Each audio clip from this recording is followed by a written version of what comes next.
நாங்க வெளிய போலான்னு நெனைக்கும்போது சரியான மழை. ஆனா அந்த மழை டிராஃபிக்லாம் தாண்டி எங்க போறோம்னு தானே யோசிக்கிறீங்க? தோசை சாப்பிட. அட சாதா தோசை இல்லங்க. தோசையிலே வெரைட்டீஸா குடுக்குற நம்ம தோசை கடைக்கு.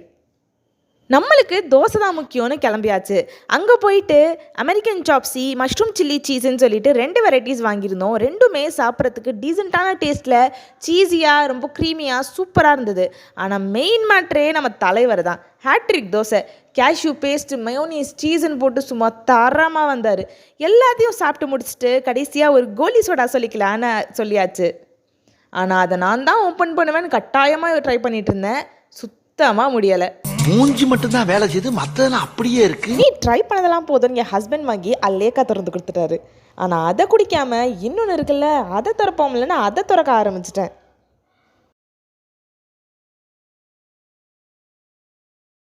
ஏதோ என் டைம் நல்லா இருந்துச்சு, அதுவும் பட்டுன்னு திறந்துடுச்சு. அதை திறக்கும் போது ஃபிஸ் மேலே வர அந்த சந்தோஷம் இருக்கே, அடடா.